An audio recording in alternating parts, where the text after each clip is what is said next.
Bab 1641. Setelah bangun pagi-pagi keesokan harinya, Harvey berpakaian dan langsung menuju ke atap hotel restoran barat. Hotel Praha adalah tempat dia menginap. Terus terang, pemandangan restoran barat yang disebut merah bersih ini tidak sebagus yang ada di suite presiden tempat dia tinggal. Hampir jam setengah 10 ketika dia memasuki restoran barat, Harvey melihat sekeliling tempat itu, dan dengan cepat melihat Hailey duduk bersama temannya, tapi ini bukan karena Harvey mengenal Hailey. Hailey dan temannya duduk di tempat pemandangan terbaik di restoran barat, ditambah dengan penampilan cantik dan sosok menarik mereka, keduanya langsung menjadi fokus dari seluruh tempat. Yang pertama mengenakan rok mini hitam yang memperlihatkan sepasang paha putih dan lembut. Dia memiliki dagu runcing dan wajah kecil yang indah. Wajahnya sangat mirip dengan Yvonne, dia pasti Hailey Smith. Gadis lain yang menemani Hailey mengenakan congsam gaya pendek. Dia memiliki penampilan kecantikan klasik, congsamnya menguraikan lekuk tubuhnya yang sempurna. Dia adalah sahabat Hailey, Anna Wintour. Wajah, sosok, dan aura dari dua wanita cantik ini adalah kelas atas. Selebriti internet tidak bisa dibandingkan dengan mereka. Keduanya memancarkan aura dingin yang tidak dapat didekati yang membuat pengagum pria manapun merasa malu pada dirinya sendiri, dan tidak ada yang berani mencoba memulai percakapan dengan keduanya. Para pria bahkan tidak memiliki keberanian untuk duduk dekat dengan keduanya. Namun, para pria juga tidak pergi. Sebaliknya, mereka hanya duduk jauh, berbisik dan menonton dari kejauhan. Hailey dan Anna membangkitkan keinginan seorang pria untuk menaklukkan mereka, tetapi tidak ada yang berani bangkit dan mencoba mendekati mereka. Pada saat ini, Harvey perlahan berjalan mendekat.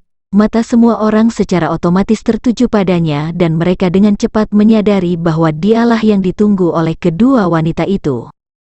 Melihat pakaian biasa Harvey dan jam tangan tua, mereka menjadi kecewa dan melemparkan tatapan sinis padanya. Sayang sekali, Hailey melihat Harvey berjalan sendirian. Dia menebak bahwa pria ini adalah Harvey. Jejak kekecewaan melintas di matanya saat dia memperhatikan penampilan Harvey. Orang dusun memang orang dusun, bahkan jika dia memiliki gelar CEO, dia pasti tidak bisa dibandingkan dengan tuan muda dari kota tingkat pertama. Pakaian Harvey tidak terlalu norak, namun, dia suka berpakaian yang nyaman. Dia sering berpakaian dengan gaya olahraga, sederhana, rapi, dan bersih. Seorang pria tidak perlu begitu mewah. Hailey adalah kerabat jauh keluarga Smith, dan dia tidak dihitung sebagai bagian dari ahli waris keluarga Smith. Meskipun demikian, dia masih dari keluarga Smith. Dia telah melihat terlalu banyak tuan muda, dan bahkan makan malam dengan banyak selebriti populer. Oleh karena itu, dia secara tidak sadar mulai membandingkan Harvey dengan semua pria yang dia temui. Tapi bagaimana Harvey bisa dibandingkan dengan mereka semua, yang berpakaian dari ujung kepala sampai ujung kaki dengan merek fashion mewah? Menurut pendapat Hailey, Harvey tidak lebih dari seorang dusun yang tidak berarti. Pada saat ini, Hailey belum berbicara. Sebaliknya, Anna menatap Harvey dengan kesal dan berkata dengan ekspresi jijik, "Hailey, beraninya pria ini mengejar Yvonne, apa dia sudah gila?" Di mata mereka, Harvey hanyalah sampah. Pria yang mendekati wanita cantik seperti mereka entah kaya atau bergengsi. Orang-orang seperti itu mampu, muda, dan menjanjikan. Mereka bahkan bisa mengendarai Ferrari dengan satu tangan. Pria seperti Harvey jelas bukan tipe yang bisa menarik perhatian Hailey dan Anna. Bab 1642. Harvey acuh tak acuh. Dia menoleh ke Hailey dan berkata, "Apakah kau sepupu Yvonne, Nona Smith?" "Ya, aku Hailey Smith." Hailey mengerutkan kening. "Kau Harvey?" Dia berharap pria di depannya itu bukan Harvey. Berbicara dengan pria seperti itu terlalu memalukan baginya. Sepupu Yvonne pasti sudah gila. Bagaimana dia menjadi sekretaris pria seperti itu? Dia jelas mempermalukan keluarga Smith. "Ya, aku Harvey." Harvey duduk dengan kemauannya sendiri, tidak terpengaruh oleh aura dingin yang dipancarkan oleh kedua wanita ini dan memperlakukan mereka seolah-olah mereka hanya orang yang lewat. "Aku penasaran, apa yang terjadi pada Yvonne? Kenapa dia tidak bisa keluar untuk menemuiku secara langsung?" "Kau pikir kau siapa?" Anna menyeringai. Yvonne adalah putri di lingkaran kami. Dia bukan orang dusun seperti yang bisa kau temui sesukamu. Kau harus merasa terhormat bahwa kami bersedia keluar untuk bertemu denganmu. Bisakah kau berhenti bersikap tidak tahu malu? Lebih penting lagi, tidak ada yang memintamu untuk datang ke sini. Apa yang dilakukan orang dusun sepertimu di Mordu ini? Tempat ini adalah kota tingkat pertama. Ini berbeda dari tempat terpencil tempatmu berasal. Aku tentu tidak mengerti mengapa kakak Yvonne bisa menjadi sekretarismu. Apakah dia mencoba apa yang disebut tren menantang kehidupan? Saat itu, seorang pelayan datang dan menyajikan teh untuk kedua wanita itu. Dia juga membawa beberapa makanan ringan yang lezat seperti daging lobster, kaviar, foie gras Prancis, dan sebagainya. Harga paket seperti itu di Mordu berharga $1,5 ribu. Melihat Harvey yang sedang duduk bersama dengan para wanita, pelayan dengan sopan bertanya apakah Harvey juga menginginkan paket. Harvey menjawab dengan sopan, "Tidak perlu. Mengapa, tidak bisakah kau bahkan membeli makanan?" Ana mendengar ini dan semakin membenci Harvey. Bagaimana kau bisa menyebut dirimu sebagai CEO dari perusahaan publik ketika kau bertingkah seperti ini? Hailey terkekeh dan berkata, "Ana, kau tidak kenal orang ini. Dia menantu yang tinggal menumpang. Perusahaan publik itu pasti milik istrinya. Dia hanya memiliki gelar, dia tidak memiliki kekuatan nyata sama sekali." Menantu yang hidup menumpang masih mencari sekretarisnya dan bahkan berjalan dengan susah payah ribuan mil untuknya. Pada titik ini, wajah Hailey tampak ironis dan menghina. Sarkasme di mata Ana menjadi semakin jelas setelah mendengarkan penjelasan Hailey. "Jadi begitu, tidak? Kau tidak bisa membeli sarapan, bahkan jika kau punya uang, kau tidak berani membelanjakannya, kan? Kau membutuhkan persetujuan istrimu untuk menghabiskan bahkan 1 sen pun. Beraninya orang sepertimu datang kepada kakak Yvonne, kau pasti sangat bernyali. Apakah kau tidak takut istrimu akan mengetahui dan membunuhmu karena ini?" "Aku tidak melihat siapapun berbicara denganmu." Harvey bahkan tidak mengangkat matanya. "Lagi pula, aku tidak tertarik dengan sarapan di sini. Aku dengar pangsit di kuil Cheng Huang enak. Aku sudah meminta seseorang untuk mengirim mereka ke sini." Pangsit dari kuil Cheng Huang, Hailey dan Ana sama-sama terkejut. Tentu saja, mereka tahu tentang pangsit dari kuil Cheng Huang. LTO adalah sarapan merah bersih yang sebenarnya. Nenek moyang tuan yang membuat pangsit adalah seorang juru masak kekaisaran di Istana Kekaisaran. Dia telah mengambil resep rahasia pangsit dari istana. Karena bahan bakunya sulit didapat, dia hanya bisa membuat 10 kotak pangsit setiap hari. Pangsit itu sendiri tidak mahal, tetapi orang yang ingin membelinya harus membuat janji setidaknya 2 hingga 3 tahun sebelum mereka bisa mengantre. Namun orang dusun ini benar-benar mengatakan bahwa dia menyuruh seseorang mengirim pangsit ke sini, sungguh sebuah lelucon. Bab 1643. Ana menyeringai, "Jika kau tidak punya uang, akui saja, berhentilah keras kepala. Jangan bilang kau memesan makanan untuk dibawa pulang dengan harga sekitar beberapa dolar dan bilang itu pangsit dari kuil Cheng Huang. Kami makan pangsit itu di sebuah pesta sebelumnya. Kau bisa menipu orang yang tidak tahu barangnya. Apa gunanya berakting di depan kami?" Ana menatap Harvey dengan tatapan mengejek. Orang ini bukan hanya menantu yang hidup menumpang, tetapi juga seorang dusun yang bodoh. Dia tidak memiliki keterampilan apapun, tetapi dia masih berpura-pura lebih baik daripada yang lain. Apa yang dia pikirkan? Hailey juga tampak meremehkan. Dia tidak mau repot-repot untuk berbicara dengan Harvey. Hanya duduk di seberang Harvey sudah cukup memalukan. Harvey, di sisi lain, menatap kedua pemimpi ini dan tindakan sok mereka, dan tidak menginginkan apapun selain menamparkan wajah mereka. Ketika dia memikirkan Yvonne, dia menekan kekesalannya dan tetap tenang. "Mari kita mulai bisnis kita. Bagaimana kabar Yvonne sekarang? Apakah kebebasannya telah dibatasi? Tidak apa-apa jika dia tidak bisa bertemu denganku. Tidak bisakah dia meneleponku secara langsung?" Hailey mencondongkan tubuh ke depan dan berkata dengan sembarangan, "Sepupu baik-baik saja, sangat baik, tapi orang sepertimu tidak punya hak untuk berhubungan dengannya. Juga, jangan mencoba mencarinya lagi. datang padanya dengan santai dan ingin mengunjungi keluarga Smith tanpa malu-malu tidak akan baik untukmu.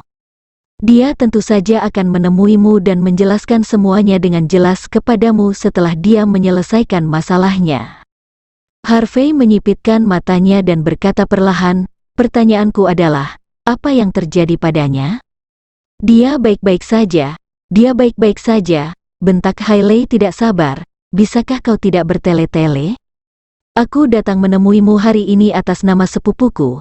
Aku di sini untuk memberitahumu bahwa dia baik-baik saja, jadi berhentilah mengkhawatirkan yang tidak perlu.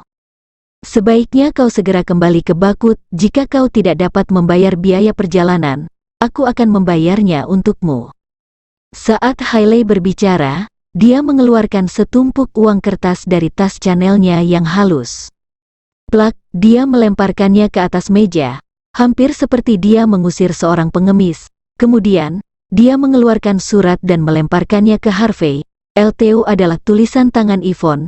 Dalam surat itu, dia menyatakan bahwa dia berharap Harvey bisa memaafkannya karena pergi tanpa pamit.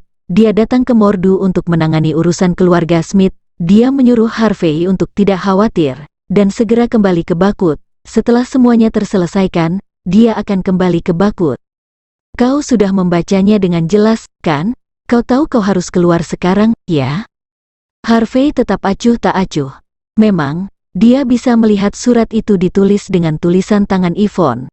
Namun, siapa yang bisa memastikan kapan itu ditulis, dalam keadaan apa surat itu ditulis? Itu memang tulisan tangannya, tapi surat tidak bisa menjelaskan banyak hal. Harvey menatap Hailey. Aku tidak peduli apa yang terjadi pada keluarga Smith. Aku hanya punya satu pertanyaan. Apa yang terjadi dengan Yvonne? Apapun masalahnya, aku akan membantunya menyelesaikannya. Anna mencibir keras ketika dia mendengar kata-katanya. Dia belum pernah bertemu orang yang sok ini.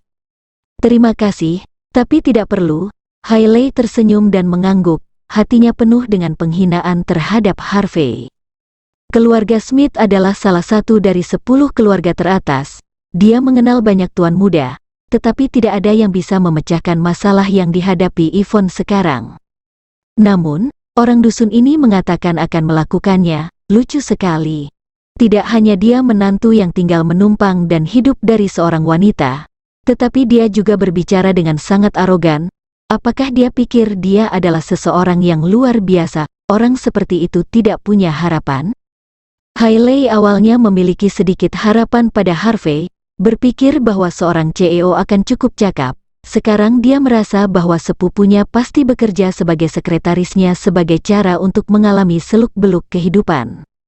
Yvonne dan Harvey berasal dari dua dunia, tidak perlu bagi mereka untuk bertemu lagi di masa depan. Bab 1644. Dengan pemikiran ini, Hailey berkata, sepupu Yvonne tidak memiliki masalah. Dia hanya tidak ingin bertemu denganmu. Apakah kau tidak mengerti apa yang aku maksud setelah mendengarkan begitu lama? Apakah aku harus begitu blak-blakan? Pokoknya, dia baik-baik saja. Kembalilah ke tempat asalmu dan jangan pernah kembali, maka semuanya akan menjadi lebih baik. Ambil uangnya dan pergi. Jika ini tidak cukup, aku akan memberimu lebih banyak. Hailey memiliki ekspresi yang tulus di wajahnya, tetapi sarkasme di antara kata-kata itu tetap tidak berkurang. Mata Harvey menjadi dingin. Dia berkata dengan acuh tak acuh, jangan membuatku mengulangi diriku sendiri. Entah kau memberitahu aku apa yang terjadi pada Yvonne dan masalah apa yang dia alami. Atau aku akan pergi ke keluarga Smith untuk mencari tahu sendiri. Kau melihat bahwa Harvey masih mempertahankan sikap ini setelah dia berbicara begitu lama. Hailey menjadi sangat marah sehingga dia kehilangan nafsu makan. Anna mencibir lagi, kau ingin tahu tentang situasi Yvonne? Kau ingin mengunjungi keluarga Smith? Apakah kau layak juga? Terus memangnya kenapa jika kau mengetahuinya? Bisakah menantu yang tinggal menumpang sepertimu menyelesaikan masalahnya? Kau lebih baik selesaikan masalahmu dulu, cepat dan kembali ke Bakut dengan uang itu. Jangan jadi aib. Jika uang yang kau inginkan, ambil dan pergi dari sini. Anna juga mengeluarkan beberapa tumpukan uang kertas dan membantingnya ke atas meja. Wajahnya dipenuhi dengan cemoohan dan penghinaan. Orang-orang di sekitar mereka melontarkan tatapan mengejek pada Harvey. Mereka tidak mendengar dengan jelas apa yang dibicarakan ketiganya. Tetapi pria ini benar-benar menerima uang dari para wanita. Betapa memalukan, dia adalah aib bagi semua pria. Nada bicara Harvey tegas. Aku tidak akan kembali tanpa bertemu dengan Yvonne. Hailey tidak bisa menahan amarahnya lagi. Dia menatap Harvey dan membentak dingin, "Cukup, York, bisakah kau berhenti menggertak? Apakah kau pikir aku tidak tahu apa yang kau pikirkan? Kau terbiasa hidup dari orang-orang, kemudian kau tiba-tiba mengetahui bahwa status kakak Yvonne lebih tinggi daripada istrimu. Kakak Yvonne itu punya lebih banyak uang daripada istrimu, jadi kau ingin menyedotnya. Aku memperingatkanmu, keluarga Smith adalah salah satu dari 10 keluarga teratas di negara besar. Kami sangat ketat dengan keluarga kami. Tempat tinggal kami tidak dapat diakses oleh menantu sepertimu. Bahkan jika kau dengan sepenuh hati ingin menjadi menantu yang tinggal menumpang di keluarga Smith, kami membencimu. Sedangkan apa yang kau katakan tentang membantu menyelesaikan masalah, bisakah kau benar-benar melakukan itu?" Nada dan ekspresimu lucu dan menjijikkan. Kau bahkan tidak bisa membeli sarapan seharga $1,500 di sini, dan kau masih ingin membantu sepupu Yvonne? Bagaimana kau bisa membantu? Apakah kau akan membantu dengan menggunakan kemiskinanmu? Tolong lepaskan. Biarkan kakak Yvonne pergi. Seperti yang mereka katakan, katak berkutil tidak memiliki harapan untuk mencicipi daging angsa putih besar. Tidak mungkin. Bukankah guru sekolah dasarmu mengajarimu ini? Jika kau belum pernah ke sekolah, silakan pergi dan masuk kembali ke kelas 3. Aku bahkan akan membayar biaya sekolah untukmu. Hailey berada di puncak harga diri dan arogansinya. Baginya, Harvey sama sekali tidak berharga. Anna memelototi Harvey dengan mengejek. Dia telah bertemu banyak orang yang tidak bijaksana, tetapi dia belum pernah melihat seseorang yang tidak bijaksana dan penuh kebencian pada saat yang sama. Dia seperti plester yang menempel, mereka tidak bisa menyingkirkannya. Pada saat ini, semburan aroma yang tak terlukiskan menyebar. Sebuah troli memasuki restoran. "Tuan Muda York, ini adalah pangsit yang aku mengantre untuk Anda pagi tadi. Aku harap Anda menikmatinya." Bab 1645. Tuan Muda York, pangsit gaozu. Seluruh kerumunan sedikit terkejut setelah mendengar kata-kata itu. Mereka semua sedikit tercengang. Semua orang menyaksikan ketika wanita cantik berambut pendek mendorong kereta isolasi dengan hati-hati, mengeluarkan pengukus, dan meletakkannya di depan Harvey. Hanya ada 4 pangsit di pengukus. Meskipun terlihat sangat biasa, mereka memancarkan aroma yang tak terkatakan. Orang yang tidak tahu akan langsung mengetahuinya setelah mencium aromanya. Ini adalah pangsit gaozu yang legendaris. Biasanya, orang yang ingin memakannya harus mengantre setidaknya selama 3 hingga 5 tahun. Bahkan jika mereka berasal dari keluarga kaya, mereka tidak bisa memakannya kapanpun mereka mau. Fakta bahwa pria ini menyuruh seseorang membawa pangsit gaozu dengan pengukusnya sudah cukup untuk menjelaskan identitasnya. Harvey melirik samar pada wanita yang mendorong kereta. Itu adalah Yona. Dia baru saja mengirim pesan dengan santai tadi malam tanpa terlalu memikirkannya. Dia tidak pernah menyangka bahwa wanita ini benar-benar membawakan pangsit gaozu kepadanya. "Yo, Tuan Muda York, di mana kau menemukan gadis pesuruh ini? Ini sangat nyata. Bahkan pangsit gaozu juga kau menakjubkan." Anna mencibir, tidak terkesan. "Kau tidak hanya hebat dalam berpura-pura, tetapi kau bahkan menemukan seseorang terlebih dahulu untuk berakting.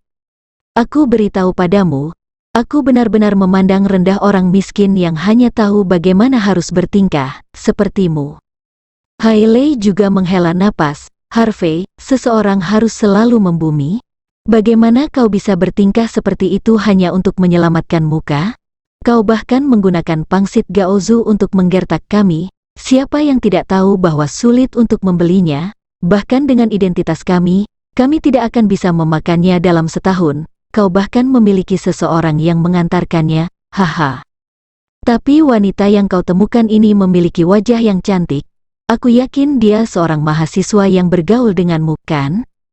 Hailey mencibir. Pada saat yang sama, dia tanpa sadar berbalik untuk melihat wanita itu. Saat tatapannya jatuh pada Yona, matanya berkedut. Dia tergagap. Lindsay, Nona Lindsay.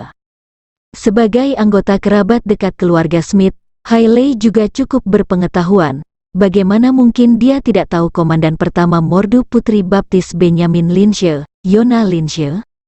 Identitas Yona jauh lebih tinggi daripada dia, yang hanyalah kerabat dekat dari keluarga Smith. Dia bisa dengan mudah memutuskan hidup Hailey hanya dengan satu kalimat. Melihat bahwa orang yang mengantarkan Harvey pangsit Gaozu tidak lain adalah Yona Lindsay, Hailey langsung berdiri ketakutan. Dia bahkan tidak berani duduk sama sekali. Selamat pagi, Nona Lindsay. Anna yang berada di samping juga melihat wajah Yona dengan jelas. Dia juga buru-buru berdiri, malu. Sebelumnya, dia tinggi dan perkasa, bertindak seolah-olah dia menghina dunia, tetapi pada saat ini, dia menggigil seperti tikus yang tenggelam. Dia adalah sahabat Hailey, dan dia juga memulai bisnisnya sendiri yang memiliki kekayaan bersih lebih dari jutaan dolar. Padahal di hadapan Yona, dia bukan apa-apa. Yona adalah putri baptis Benjamin Lindsay dan pewaris keluarga Lindsay di Sunan, yang merupakan salah satu dari 10 keluarga teratas. Karena Benjamin tidak memiliki anak kandung, Yona kemungkinan besar akan mewarisi keluarga Lindsay di masa depan. Anna bahkan tidak memiliki hak untuk membawa sepatu untuk seseorang dengan identitas yang begitu kuat. Apa, Nona Lindsay? Banyak pelanggan di restoran juga mengenali Yona. Mereka semua langsung tersentak. Tidak ada yang menyangka bahwa Yona benar-benar muncul di sini. Belum lagi mengantar pangsit Gaozu.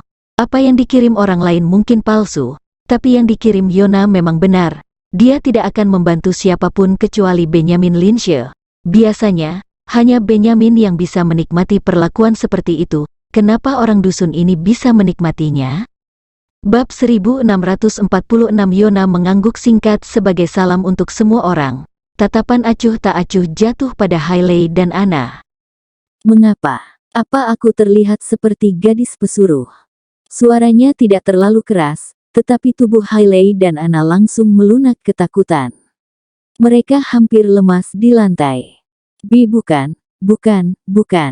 Kami yang gadis pesuruh. Kami. Hailey menjawab, ekspresinya bermasalah. Anna juga gemetar. Nona Lin, ini salah kami. Kami menyinggung Anda. Tolong maafkan kami. Yona meliriknya samar dan mengabaikannya. Dia kemudian berbalik dan meletakkan sumpit untuk Harvey. Dia tersenyum dan berkata, Tuan Muda York, pangsit Gaozu ini paling cocok dengan kedelai dari kota selatan. Aku sudah menyiapkan satu untukmu. Cobalah dan lihat apakah itu sesuai dengan seleramu. Jika tidak berhasil, kami akan menggantinya. Setelah itu, Yona dengan hormat menuangkan secangkir susu kedelai untuk Harvey. Ini. Mata semua orang berkedut saat mereka menyaksikan adegan ini terbentang di depan mereka. Yona tidak seperti ini di masa lalu. Namun, dia melayani orang dusun dengan sangat hormat sekarang. Ini. Apa yang hebat dari orang dusun ini? Bahkan Nona Lindsay harus memperlakukannya dengan hormat. Ini tidak mungkin. Apakah kita sedang bermimpi? Itu pangsit Gaozu dan itu susu kedelai dari kota selatan. Itu bukan barang yang bisa kau beli dengan mudah dengan uang. Nona Lindsay benar-benar menyiapkan satu set untuknya dengan hati-hati dan bahkan memanggilnya sebagai Tuan Muda York. Dia hanya menantu yang tinggal menumpang. Bagaimana dia bisa menikmati ini? Ekspresi Hailey dan Anna jelek. Mereka tidak bisa mempercayai mata mereka. Apakah Harvey mampu melakukan ini? Dan bagaimana? Tuan Muda York adalah tamu terhormat dari keluarga Lindsay di Sunan. Di Mordu, dia dianggap sebagai tuanku. Yona menatap kedua wanita itu dengan acuh tak acuh. Mulai sekarang, bertindak melawan Harvey berarti bertindak melawanku dan keluarga Lindsay di Sunan. Kalian tahu konsekuensinya. Hailey gemetar seluruhnya setelah mendengar ini. Dia merasakan penyesalan yang tak terkatakan ketika dia melihat Harvey. Dia hampir menggaruk kulitnya. dia bisa saja membantu Harvey dan kemudian menggunakannya untuk berhubungan dengan Yona. Statusnya dalam keluarga Smith kemudian akan meningkat, dan dia bahkan akan memiliki kesempatan untuk mengambil alih rumah itu. Namun, tidak ada kesempatan sekarang. Dia baru saja menyinggung Harvey, dia juga menyinggung Yona. Jika keluarga Smith tahu, dia mungkin kehilangan semua yang dia miliki. Anna bahkan paling gemetar. Dia menyesali segalanya, begitu banyak sehingga dia akan muntah darah. Dia tidak pernah membayangkan bahwa Harvey memiliki kemampuan yang luar biasa. Orang dusun yang dia benci, yang dia anggap tidak ada bandingannya dengan tuan muda lainnya, memiliki identitas seperti itu. Untuk membuat Yona Lynch dari semua orang melayaninya dengan hormat, tuan muda mana yang bisa menikmati perlakuan seperti itu? Ketakutan merayap di hatinya. Dia bukan anggota dari 10 keluarga teratas, keluarganya hanyalah keluarga kelas 1 biasa. Jika Harvey mau, satu kalimat darinya bisa membuat seluruh keluarganya hancur. Pada saat ini, Anna hendak berlutut melihat kedua orang itu begitu gelisah. Harvey berkata ringan sambil menikmati sarapannya, "Kalian berdua boleh pergi. Tapi sampaikan kata-kataku pada Yvonne untukku. Jika aku tidak melihatnya dalam 3 hari, aku akan pergi ke keluarga Smith secara langsung." Pada saat ini, Harvey secara alami memancarkan aura bangsawan, dan kata-katanya tidak diragukan lagi. Buk, Hailey dan Anna, yang tangan dan kakinya gontai, langsung berlutut. Ya, aku mengerti, kami pasti akan memberitahu Yvonne. Bab 1647 mengikuti sinyal Harvey, kedua wanita arogan itu dengan cepat pergi. Dampak yang diberikan Harvey kepada mereka tidak terbayangkan. Mereka harus mencernanya sebelum menyampaikan ucapannya kepada Yvonne. Hailey memutuskan bahwa urusan hari ini tidak boleh dilaporkan ke keluarga Smith. Sebaliknya, dia harus merahasiakannya untuk Harvey agar bisa berteman dengannya. Dengan cara ini, dia akan memiliki kesempatan untuk menggunakan Harvey untuk naik ke posisi yang lebih tinggi di masa depan. Bahkan dalam sekejap, dia sudah memikirkan beberapa cara agar Harvey dan Yvonne bisa bertemu. Yona memberi sinyal hanya setelah kedua wanita itu pergi. Sekelompok pengawal dengan cepat mengosongkan restoran. Seseorang membawa kotak kayu untuk Yona dan Harvey, di dalamnya ada pedang panjang. Melihat mata Harvey yang bingung, Yona tersenyum dan berkata, "Pedang ini adalah hadiah untuk sang pahlawan. Ini adalah artefak kuno dari ratusan tahun yang lalu, disimpan oleh ayah baptisku selama bertahun-tahun. Mohon diterima, anggap itu sebagai tanda penghargaan kami." "Baiklah, terima kasih." Harvey langsung menerimanya. Pedang panjang ini sedikit lebih halus daripada yang dia bawa sebelumnya, jadi itu menarik perhatian Harvey pada pandangan pertama. Dia menyimpan pedang panjang itu. "Pangsit gaozu enak, duduk dan makanlah denganku, Nona Lynch." "Baik, terima kasih, Tuan Muda York." Yona tidak menolak ajakan Harvey dan duduk sambil tersenyum. Hadiah untuk Harvey bukan hanya sekedar hadiah, tapi juga ujian bagi Harvey. Jika dia terkait dengan negara kepulauan, dia pasti tidak akan menerima pedang panjang, karena itu mewakili budaya negara besar. Karena dia menerimanya, itu berarti Harvey tidak ada hubungannya dengan negara kepulauan. Ini juga menunjukkan bahwa layak untuk memiliki hubungan dekat dengan orang ini. Pada saat ini, hati Yona dipenuhi dengan kegembiraan yang tidak dia mengerti. Rasanya enak.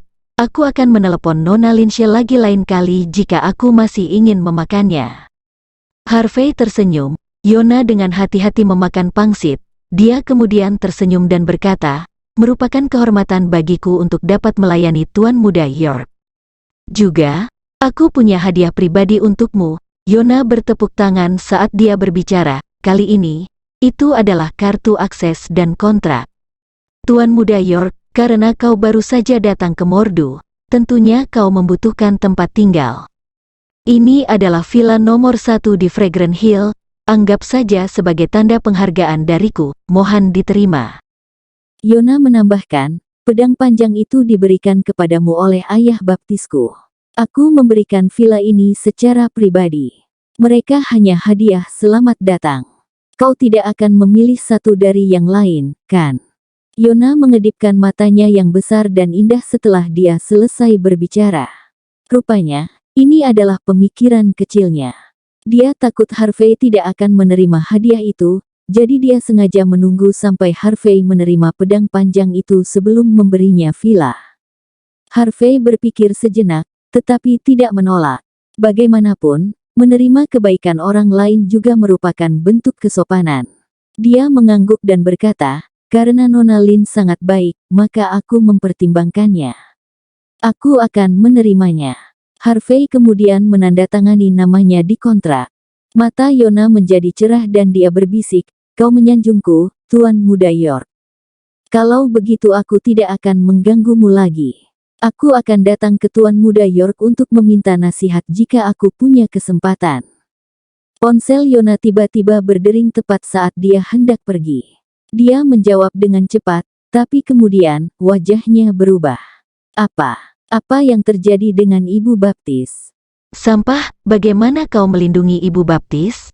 Bab 1648. Sesuatu telah terjadi pada istri Benyamin. Yona tidak banyak menjelaskan dan pergi setelah meminta maaf kepada Harvey.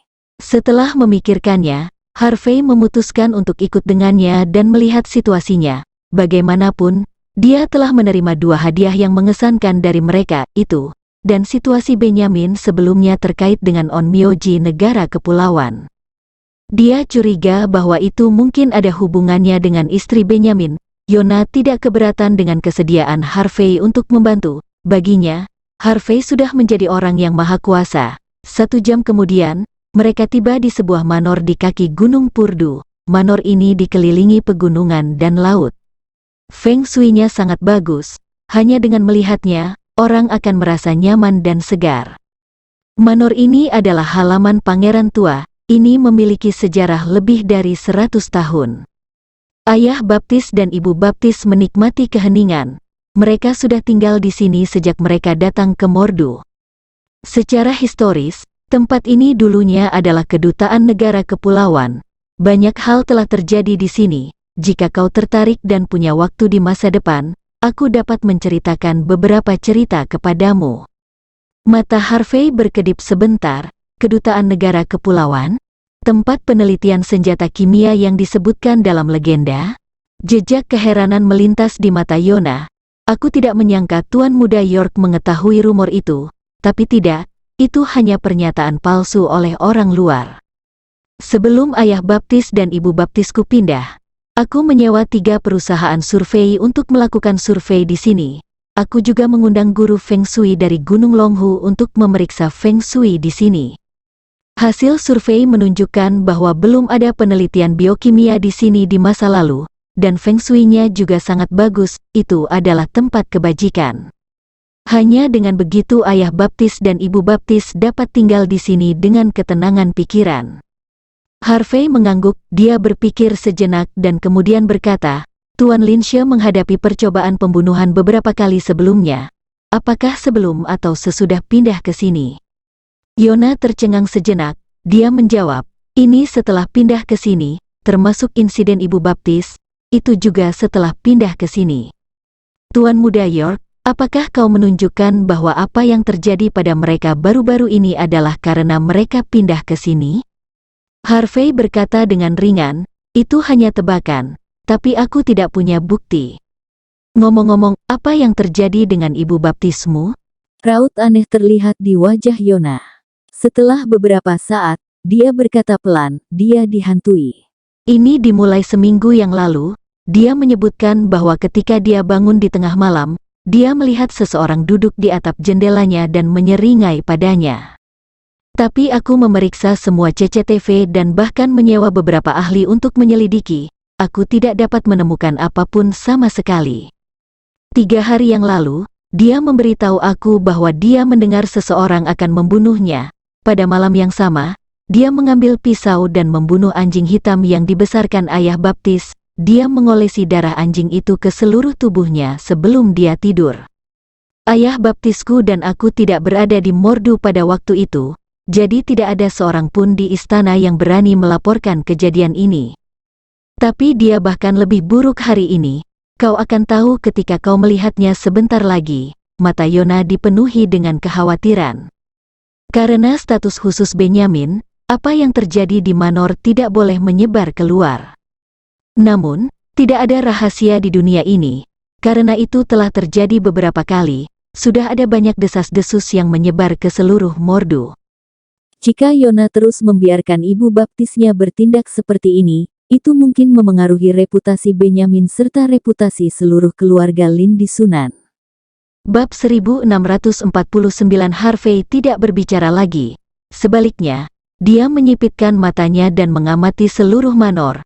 Mengikuti jejak Yona, Harvey dan rombongannya tiba di aula depan Manor. Ada sedan H9 dengan plat nomor Mordu 00001 di aula depan, yang cukup untuk menjelaskan identitas Benyamin. Harvey sudah menebak sejak lama, tetapi dia masih menyesali betapa kecilnya dunia setelah mengkonfirmasi identitas Benyamin. Yona sedikit terkejut melihat mobil itu. Ayah baptis juga kembali. Dia pergi ke Wolsing pada awalnya, tapi sepertinya dia kembali secepat mungkin setelah menerima berita itu.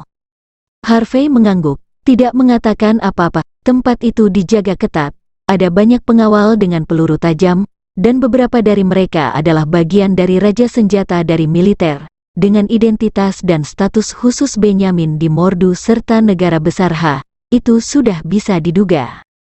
Aku ingin tahu apakah ada orang-orang dari pengawal naga dalam kegelapan, gumam Harvey.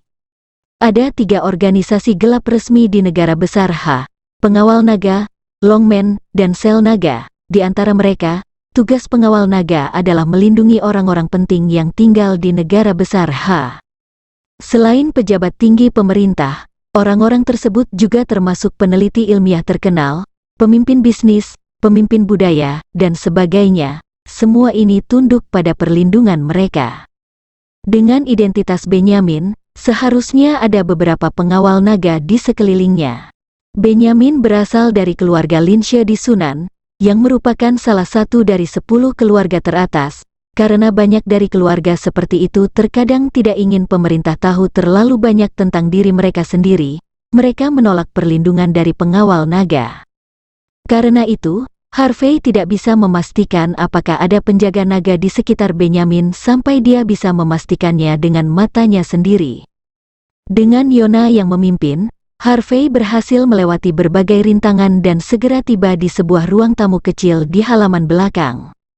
Tempat ini menyerupai halaman, penuh sesak dengan lebih dari selusin orang. Lantai ruang tamu penuh dengan anggota keluarga yang terluka, masih ada beberapa noda darah di tanah, serta beberapa pisau dapur bernoda darah yang menempel di dinding. Beberapa pengawal keluarga Linshe sibuk membalut iuka mereka dengan perban, wajah mereka pucat. Rupanya, mereka terluka oleh Nyonya Linshe yang diduga kerasukan. Ibu baptis, bagaimana kabarmu? Yona menerobos kerumunan dan bertanya dengan suara berat, apa yang terjadi? Diam, kakakku baru saja tertidur. Apa kau akan bertanggung jawab jika dia bangun? Seorang pria yang terlihat berusia lebih dari 30 tahun membentak dengan dingin. Dia berasal dari keluarga kaya, atau setidaknya, dia memiliki aura dari latar belakang seperti itu. Dia ditemani oleh beberapa pengikut yang sepertinya juga berasal dari keluarga kaya. Timothy, aku hanya khawatir dengan kondisi ibu baptisku. Jangan membuat masalah. Tolong, pria berusia 30-an ini adalah adik laki-laki Nyonya Linshe dan adik ipar Benyamin, Timothy Feige. Dilihat dari tingkah lakunya, dia pasti seorang yang baik untuk menyanjung kakak ipar dan adiknya setiap hari. Tapi dari reaksi Yona, terlihat jelas kalau dia tidak menyukai pamannya. Yona, di mana sopan santunmu? Pada saat ini, Benyamin melangkah keluar, ditemani oleh beberapa orang. Timothy adalah pamanmu, kau harus bersikap sopan padanya. Yona mencibir, meskipun dia kesal, dia masih setuju dengan lembut, mengerti.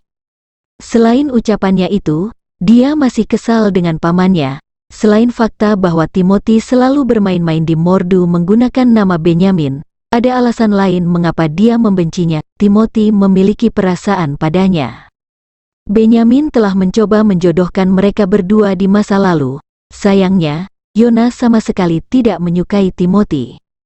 Bab 1650.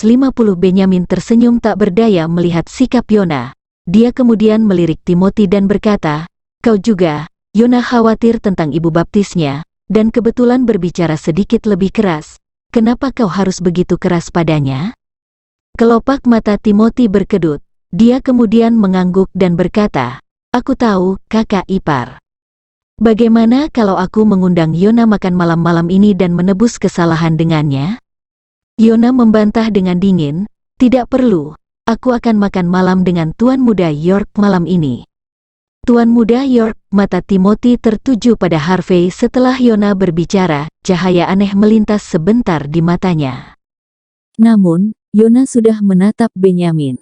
Sebelum Timothy dapat mengatakan apapun, Yona berkata, "Ayah baptis, aku kebetulan bertemu Tuan Muda York hari ini, jadi aku membawanya ke sini untuk melihat situasi kita." "Bukankah Tuan Muda York membantu kita memecahkan masalah sebelumnya? Aku pikir dia mungkin punya solusi." Benyamin mengangguk pada Harvey. Dia melangkah maju sambil tersenyum dan berkata, "Tuan Muda York, kau sangat baik."